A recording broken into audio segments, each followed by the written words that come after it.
নমস্কার বন্ধুরা, কেমন আছেন সবাই? আশা করি সবাই ভালো আছেন। আমিও খুব ভালো আছি। আজ আপনাদের সামনে নিয়ে এসেছি নতুন আরেকটা রেসিপি, সেটা হলো বাঁশকুড়ুল দিয়ে চিকেন আর হালকা পোলাও। আশা করি আপনাদের ভিডিওটা ভালো লাগবে। আপনারা ভিডিওটা স্কিপ না করে দেখতে থাকুন। আর যারা যারা আমার চ্যানেলে নতুন আছেন, প্লিজ আমার চ্যানেলটাকে সাবস্ক্রাইব করে দিন।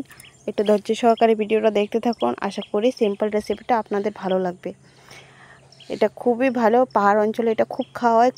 আমাদের ত্রিপুরাতেও খুব খুব খুব খুব খায় মানুষরা, অনেক রকমভাবে ট্রাই করে। আমিও আজ একবার ট্রাই করলাম। আপনারা একদম স্কিপ না করে ভিডিওটা পুরোটা দেখতে থাকুন। আশা করি আপনাদের ভালো লাগবে। তাহলে ভিডিওটা শুরু করা যাক। প্রথমে আমি নিয়ে নিলাম কিছু বাঁশকুড়ুল, আর নিয়ে নিলাম কিছু মশলার জন্য নিয়ে নিলাম আদা, পেঁয়াজ, রসুন, লঙ্কা আর কেটে রাখা কিছু আলু। সব আমি মিক্সিতে গ্রাইন্ড করে নেব।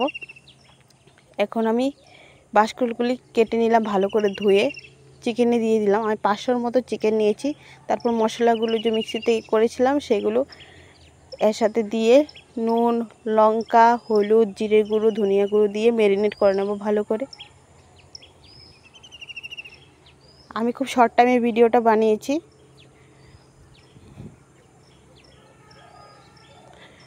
একদম স্কিপ না করে দেখতে থাকুন।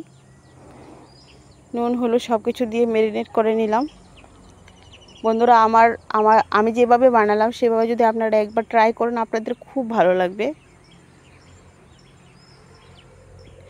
তারপর কড়াইতে দিয়ে দেবো গোটা গরম মশলা, তেল, গোটা গরম মশলা দিয়ে মাংসটাকে ভালো করে ভেজে নেব।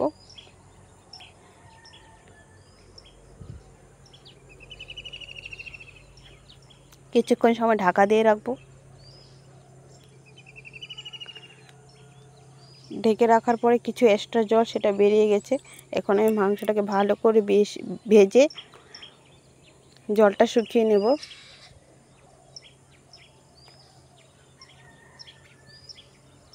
জলটা শুকিয়ে পরিমাণ মতো জল দিয়ে কিছুক্ষণ নাড়াচাড়া করে নামিয়ে নিলেই হলো একদম ব্যাম্বো চিকেন রান্না। বন্ধুরা, ঘরে আপনারা বানিয়ে খাবেন, খুবই ভালো লাগে। টেস্টটা কিন্তু খুব দারুণ, একদম সিম্পল পদ্ধতিতে রান্না করা।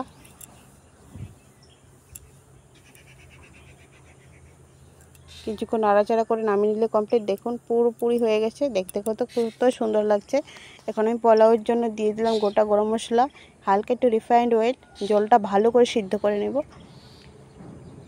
তারপর দিয়ে দিলাম খাসের চাল।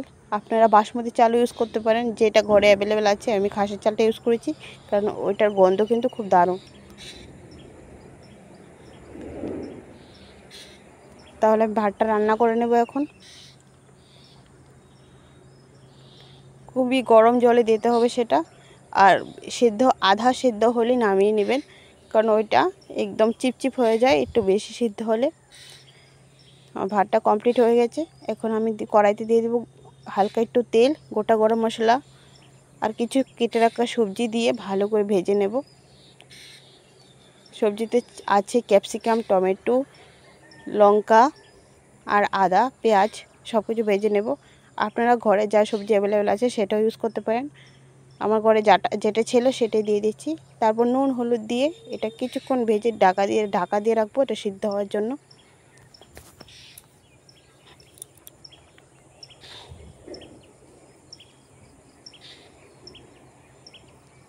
পোলাওটার রেসিপি খুবই সিম্পল ছিল, কিন্তু খুবই টেস্টি ছিল।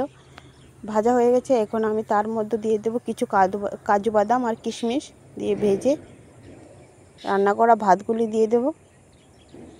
দিয়ে কিছুক্ষণ নাড়াচাড়া করে তার মধ্যে হালকা একটু চিনি আর ঘি দিয়ে নাড়াচাড়া করে নামিয়ে নিলেই কমপ্লিট। বন্ধুরা, খুবই সহজ পদ্ধতিতে দুটো রান্না দেখালাম। আশা করি আপনাদের ভালো লাগবে। আর যদি ভালো লেগে থাকে তাহলে আমার চ্যানেলটাকে সাবস্ক্রাইব করে দিন, আর ভালো লাগলে একটা লাইক করে দিন। আপনাদের সঙ্গে দেখা হবে আবার আরেকটা নতুন ভিডিও নিয়ে।